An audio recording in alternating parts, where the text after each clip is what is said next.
Pseudoscientific audiences are drawn to fake histories, lost civilizations, ancient aliens, hidden technologies, because these stories feel deep.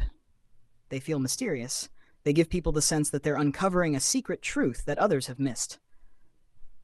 But in chasing these made-up mysteries, they overlook something even deeper, even more mysterious, that was right in front of them all along. They overlook the power of myth. When people interpret ancient myths literally, as if the stories are either true history or worthless fiction, they miss the point entirely. Because the myths were never meant as literal history, and they were never meant as empty fiction. There's a third option. The myths are symbolic. They are poetry, designed to point beyond themselves to truths about our inner world, our place in the universe, and the nature of reality. Across cultures, across languages, the ancient myths tell us something remarkably consistent. That what we call physical experience and what we call psychological experience are two different illusions, two different ways of seeing. And beneath them both is the true self, the deeper self, the awareness that experiences both. When the body dies, the physical experience ends. But the psychological experience, the self we think of as I, continues. And beneath even that is the real mystery. The deeper self that is the consciousness of the universe itself. That's what the myths symbolically pointed to. Not a God who created the universe like an engineer, but the presence of being, the grand experiencer of the universe. The awareness that connects all life, that flows through all things.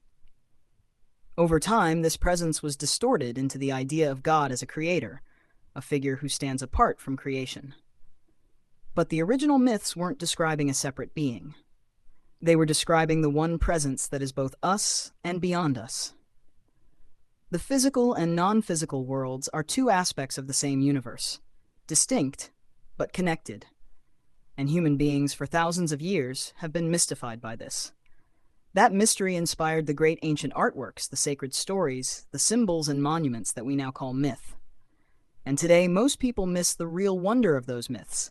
They either dismiss them as fairy tales or turn them into pseudoscientific history, and in doing so, they lose the profound truth those myths were trying to express. The real mystery was never about lost technologies or ancient cataclysms. The real mystery is the one the myths pointed to: who we are, and what it means to experience this universe at all. Different ancient cultures had different languages, symbols, and traditions, but they all shared something powerful in common. They built systems of initiation, levels of learning and experience designed to help people explore the deepest truths of existence. These initiations weren't just ceremonies, they were structured paths of inner growth. And these paths are encoded in the myths, if we know how to read them. We can see these levels of initiation clearly in the story of Jesus. The baptism, the first initiation, represents purification, rebirth, and the start of the spiritual journey.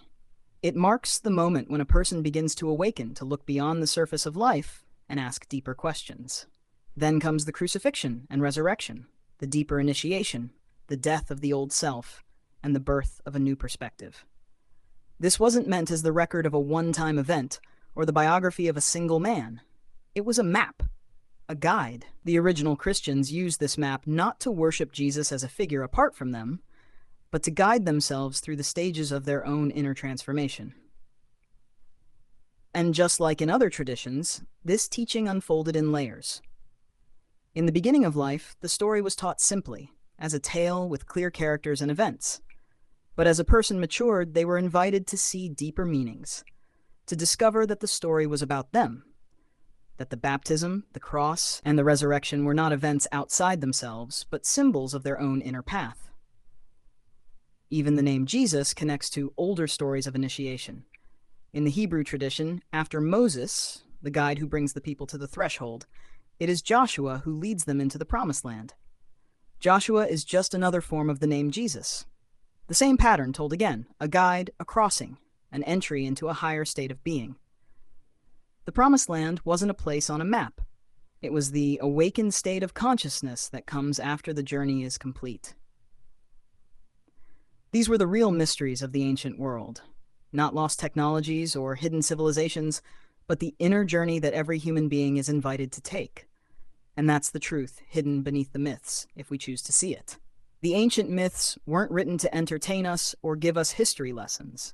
They were designed to help us rise, to help us break free from the beast nature that we share with other animals, and awaken what truly makes us human. The myths were maps for the soul, pointing the way beyond instinct, beyond ignorance, beyond fear, toward compassion, wisdom, and unity. But when we take these myths literally, we get trapped. Instead of using the stories to ascend, we stay stuck in the very animal mentality the myths were meant to help us leave behind.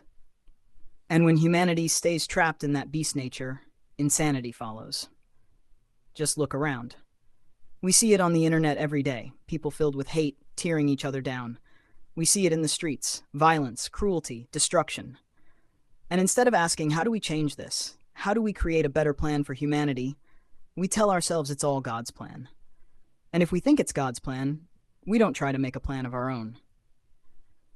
But the truth is clear. The fact that so many of us feed into the hate, the division, the violence, that should tell us there is no plan. Not a divine plan. Not even a human plan.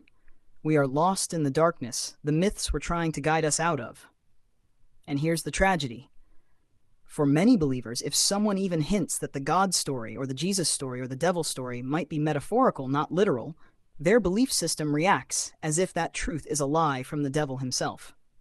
But they don't realize the devil is a metaphor too. The devil was never about an external being tricking us. The devil symbolized our limitations. The part of us that believes lies, that stays ignorant of our deeper self, that lives in the darkness cut off from the light of self-knowledge. The devil wasn't the liar. The devil was the symbol of what happens when we believe lies, when we stay asleep to who we really are. And that's when atrocities happen, when we live in darkness, blind to the light within us. The myths weren't warning us about an enemy outside. They were warning us about the enemy within, the part of us that keeps us trapped in the beast mentality, the part of us that stops us from becoming what we were meant to be. When people finally come to terms with the fact that their religious beliefs might not be literally true, they often make a shift. Some switch to another religion, thinking a different set of literal stories will satisfy the longing for meaning.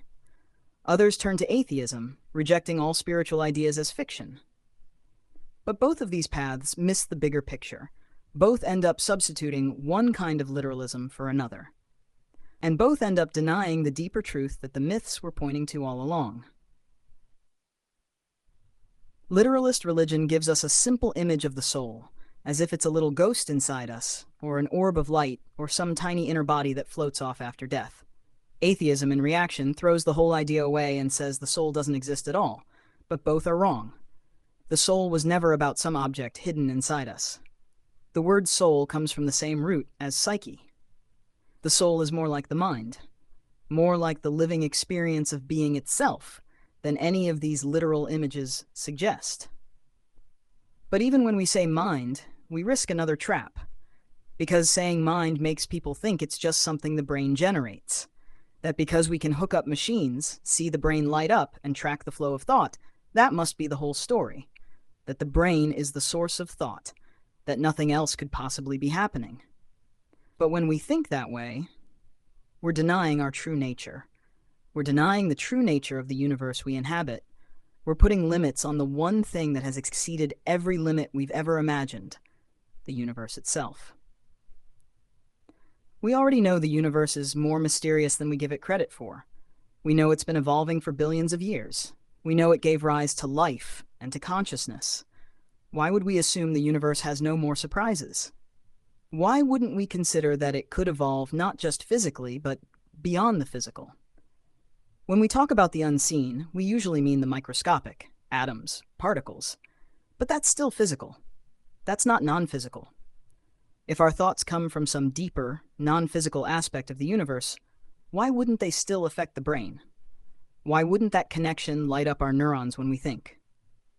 The mistake isn't in exploring these mysteries. The mistake is in thinking we've already solved them, or that the only truths worth considering are the ones we can see, touch, and measure directly. The myths weren't pointing us to literal souls or literal heavens. They were pointing us to this mystery, the mystery of being, of consciousness, of the universe's deeper layers. And that's where the real work begins.